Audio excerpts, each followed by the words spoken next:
आपका वाणी चैनल पर स्वागत है।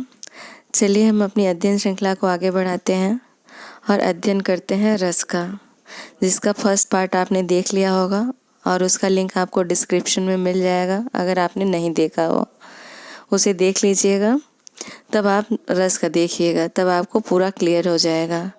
आज हम रस का अध्ययन करेंगे कुछ मज़ेदार तरीके से। उम्मीद करती हूँ आपको याद हो जाएगा, समझ में भी आएगा, आनंद भी आएगा। तो फिर हम स्टार्ट करते हैं। तो हमने फर्स्ट पार्ट में क्या देखा था कि रस के कितने अंग थे। रस के विभाव, अनुभाव, संचारी भाव और स्थायी भाव, 4 अंग हो गए। और उसके बाद फिर हम अब रस का अध्ययन करते हैं। आपने देखा था विभाव 2 प्रकार के होते हैं, अनुभाव 2 प्रकार के होते हैं, संचारी भाव 33 और अस्थाई भाव। तो जितने रस होते हैं उतने ही अस्थाई भाव होते हैं। भरत मुनि ने रस को 8 माना है, लेकिन वैसे रस 11 प्रकार के हैं और 11 ही अस्थाई भाव हैं। तो पहले हम एक तालिका देख लेते हैं, रस और उसके अस्थाई भाव। श्रृंगार रस का अस्थाई भाव क्या होता है? रति। अच्छा, आपने समझा था कि रस क्या होता है और अस्थाई भाव क्या होता है?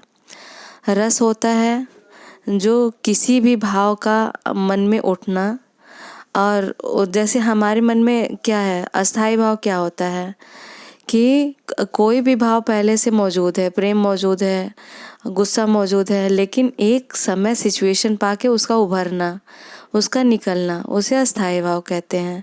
और रस भी वही होता है कि किसी भी माहौल में, जैसे हमने देखा किसी को सजा सवरा,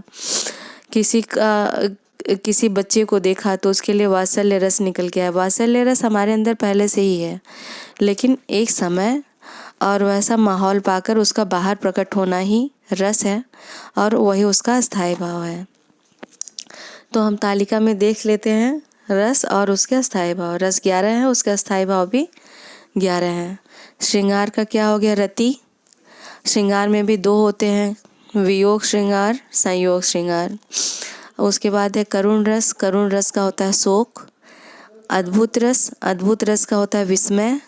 रौद्र रस। रौद्र रस का होता है क्रोध। अब आप रौद्र रस समझो कि जब कृष्ण भगवान, शिव भगवान रौद्र रूप में, अपने रौद्र रूप में आते हैं तो उन्हें क्रोध आता है, तभी तो रौद्र रूप में आते हैं ना। इस तरीके से आप अस्थाई भाव याद कर सकते हो। वीर रस का अस्थाई भाव होता है उत्साह। अब हम, जो कोई वीर होता है उसके अंदर उत्साह ही भरा होता है ना, वो हर कार्य करने के लिए आगे अग्रसर होता है। क्यों? क्योंकि उसके अंदर उत्साह होता है। तो वीर रस का क्या हो गया? उत्साह। हास्य रस। हास्य रस का हास्य हो गया। भयानक रस। भयानक रस का भय, अस्थाई भाव। अब भयानक रस, अगर आपने कुछ भयानक चीज़ें देखी तो आपको अंदर से उसका क्या फील आएगा? भय का ही आएगा। और 8वां हुआ विभत्स रस। विभत्स रस मतलब घृणा। किसी भी चीज़ को देख के घृणित लगे, उल्टी आने लगे, आंखें बंद हो जाए कि कौन देखे इस चीज़ को, इस दृश्य को हम नहीं देख सकते, उससे विभत्स रस कहते हैं। उसका अस्थाई भाव घृणा होता है। शांत रस। शांत रस का होता है निर्वेद।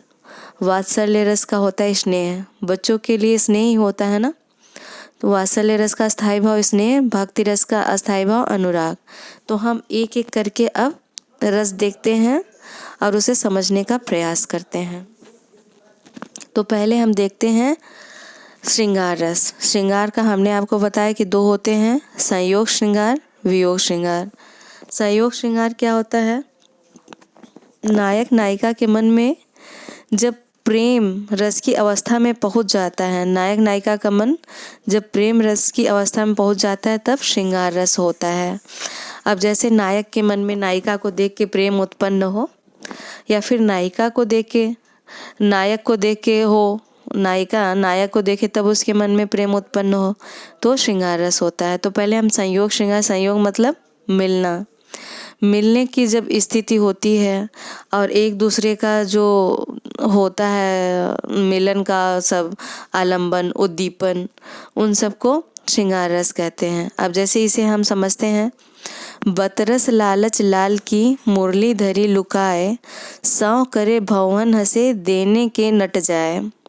तो इसमें कवि क्या कह रहा है कि बतरस लालच लाल की, कि जो राधिका हैं उनके लिए कहा गया है कि उन्हें बतरस माने बात करने की लालसा है ऐसी कि वो उन कृष्ण भगवान की मुरली छुपा दी हैं, और देने को जब सौं करे भौहन हंसे देने को नट जाए, उन्हें परेशान कर रही हैं, और जब देना होता है नट जाती हैं, भावों में हंसती हैं। तो आपने देखा कि जो भावों से आँखों से बातें होती हैं, एक दूसरे की तरफ इशारे होते हैं, और आँखों आँखों में सब कहते हैं ना बात हो गई, तो वो सब श्रृंगार रस में आते हैं। अब दूसरा उदाहरण भी देख लेते हैं। कहत नटत रीझत खीजत मिलत खिलत लजियात भरे भवन में करत है नैनन ही सो बात।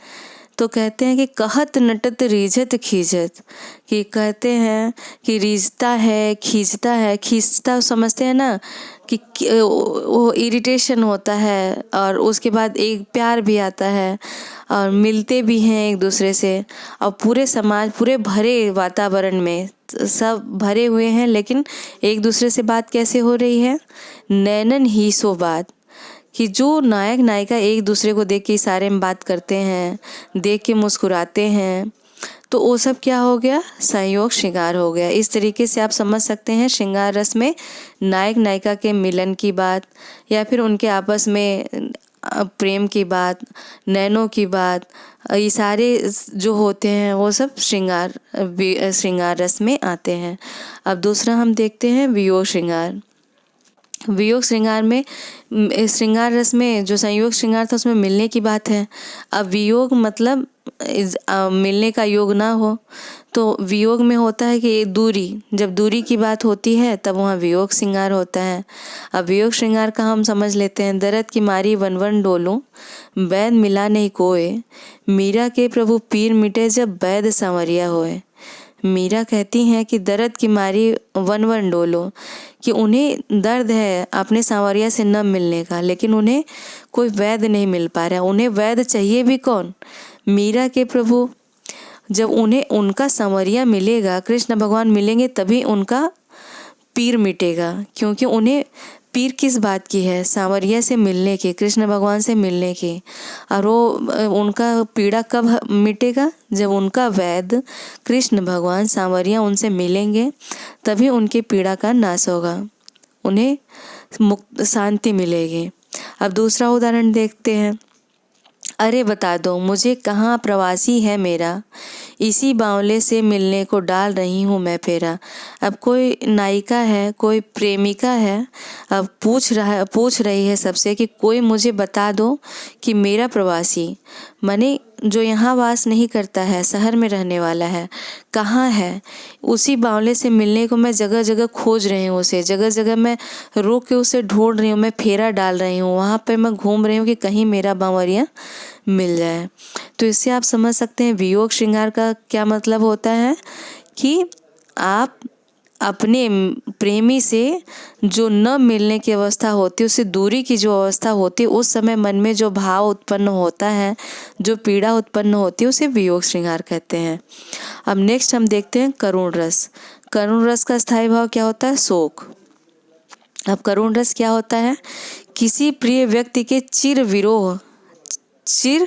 विरह अथवा मरण से उत्पन्न दुख का भाव।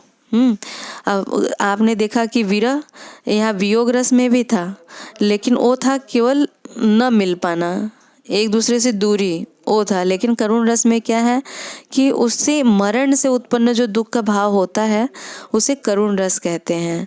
अब जैसे आप उदाहरण देखिए, हाय राम कैसे झेले हम अपनी लज्जा अपना शोक, गया हमारे हाथों से ही अपना राष्ट्रपिता परलोक। अब जैसे कह रहे हैं कि कोई गांधी जी के मरने पे कह रहा है कि हे भगवान हम ये दुख और ये पीड़ा कैसे झेलें, इस लज्जा को हम कैसे झेलें कि हमारे ही हाथों से हमारे किसी अपने ने ही राष्ट्रपिता को परलोक भेज दिया। तो उससे जो दुख का भाव उत्पन्न हो रहा है वो करुण रस है। अब जैसे नेक्स्ट उदाहरण हम देखते हैं, हाय फूल सी कोमल बच्ची हुई राख की ढेर। अब कोई छोटी सी बच्ची थी, छोटी सी बच्ची कैसी होती है, फूल सी कोमल होती है, और राख की ढेर हो गई। तो उसे देख के जो मन में करुणा का भाव उत्पन्न हो रहा है, दुख का भाव उत्पन्न हो रहा है, वह करुण रस है। अद्भुत रस। अद्भुत रस आश्चर्यजनक वर्णन होता है। अद्भुत रस का क्या होता है, आश्चर्यजनक जो वर्णन होता है उसे अद्भुत रस कहते हैं, कि कुछ हमने ऐसा आश्चर्यजनक देख लिया कि हमारा मुंह खुला का खुला रह गया, तो उसे क्या बोलते हैं, अद्भुत रस बोलते हैं। जैसे उदाहरण में देखते हैं, देख यशोदा शिशु के मुख में सकल विश्व की माया, क्षण भर को वह बनी अचेतन हिल न सकी कोमल काया। तो इसमें क्या देखा आपने कि देख यशोदा शिशु के मुख में, यशोदा किसके मुख में देखा था, जब कृष्ण भगवान ने मिट्टी खाया था तो उनके मुख में क्या देखा, उन्हें सकल ब्रह्मांड समस्त विश्व दिखाई पड़ा। तो उसे देखकर वो क्या हो गई, अचेतन हो गई, वो बेहोश की अवस्था में पहुंच गए और उनकी कोमल काया हिल न सकी। तो ऐसा कुछ देखना जो अद्भुत हो, आश्चर्यजनक हो, वह अद्भुत रस होता है। रौद्र रस, रौद्र रस का क्या स्थायी भाव होता है, करुण। रौद्र रस का क्या होता है, क्रोध। रौद्र रस का स्थायी भाव क्या होता है, क्रोध।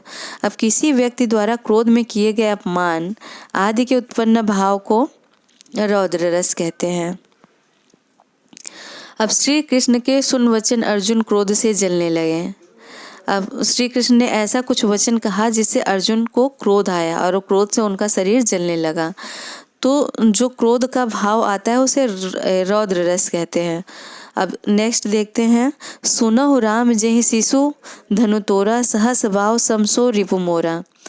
तो ये परशुराम और राम का संवाद है कि जब शिव धनुष टूटता है तो बोलते हैं कि सुनहु राम, हे राम सुनो कि जिसने शिव धनुष को तोड़ा वह सहस भाव सम सो रिपु मेरा मोरा, और सहस माने हजारों शत्रुओं के समान मेरा शत्रु है। उन्हें क्रोध आया शिव धनुष को तोड़ने पे। तो क्रोध जब आता है उसमें जो भाव व्यक्त होते हैं, जो रस उत्पन्न होता है उसे रौद्र रस कहते हैं। हास्य रस, नेक्स्ट क्या है, हास्य रस। हास्य रस क्या होता है, हास्य रस का हास्य होता है अस्थायी भाव, और ये क्या होता है, किसी की विकृति, आकार, वाणी, चेष्टा आदि के वर्णन से उत्पन्न हृदय में विनोद का भाव। अब कोई मजाक होता है, कोई आपने जोक मारा, हंसी आ गई, तो वही क्या हो गया, हास्य रस हो गया। अब इसका उदाहरण हम देख लेते हैं, हंसी हंसी भाजे देखी दुल्हा दिगंबर को, पाहुनी जी आवे हिमाचल के उछाह में। यहाँ क्या है, शिव बारात का वर्णन है कि हंसी हंसी भाजे देख के, कि जब शंकर भगवान की बारात आई तो इतनी विचित्र बारात थी कि सब भूत प्रेत सब उसमें बाराती थे, और स्वयं शंकर भगवान ने सांप का माला, कान में सांप का कुंडल और भस्म की पूरा अपना लेप किए हुए थे। तो उन सबको देख के लोग क्या कर रहे हैं, हंस हंस के भागते हैं। ऐसे दुल्हा को देख के लोग हंस हंस के भाग रहे हैं। जो पाहुनी जी आवे हिमाचल के उछाह में, जी जो हिमाचल के आए थे ये मेहमान बन के, उन सबको देख के लोग हंस हंस के भाग रहे हैं। तो जो हंसी का भाव उत्पन्न हो रहा है यहाँ, वही हास्य रस है। अब जैसे हम नेक्स्ट उदाहरण देखते हैं, शीश पर गंगा हंसे भुजनि भुजंगा हंसे, हास को दंगा भयो नंगा के विवाह में। अब फिर से वही शिव पार्वती विवाह का ही वर्णन है कि शिव भगवान के शीश पर गंगा हंस रही हैं और उनके बाहुओं में भुजंगा सर्प हंस रहे हैं, हास को दंगा भय, लोग हंस हंस के पागल हो रहे हैं नंगा के विवाह में। अब शंकर भगवान क्या एक केवल मृगछाला पहन के आए थे, तो नंगा के विवाह में लोग हंस हंस के पागल हो रहे हैं। अब नेक्स्ट हम देखते हैं वीर रस। वीर रस का स्थायी भाव क्या होता है, उत्साह। वीर रस का स्थायी भाव क्या होता है, उत्साह। वीरों में उत्साह भरा होता है, इसीलिए वो हर कार्य को बढ़ चढ़ कर करते हैं, आगे बढ़ के करते हैं। अब इसका उदाहरण हम देख लेते हैं, बुंदेले हर बोलो के मुँह, हमने सुनी कहानी थी, खूब लड़ी मर्दानी वह तो झांसी वाली रानी थी। और नेक्स्ट देखते हैं इसी का उदाहरण, मैं सत्य कहता हूँ सखे सुकुमार मत जानो मुझे। कोई राजकुमार कह रहा है कि हे सखी मैं सत्य कह रहा हूँ, मुझे सुकुमार मत जानो, मैं बहुत वीर हूँ। तो यहाँ जो वीर रस का भाव, ये जो हम सुने पद्य सुने, जो हम अभी बुंदेले हर बोलो के मैं सत्य कहता हूँ सखे, ये सब से क्या उत्पन्न हो रहा है, मन में वीर रस उत्पन्न हो रहा है। तो वीर रस का अस्थायी भाव क्या हो गया, उत्साह, तो जिसमें उत्साह भरा होगा वही वीर होगा। तो इस तरीके से हम वीर रस देख सकते हैं कि वीर रस में हमेशा उत्साह वाली कविताएं होंगी, वो वीर रस होगा।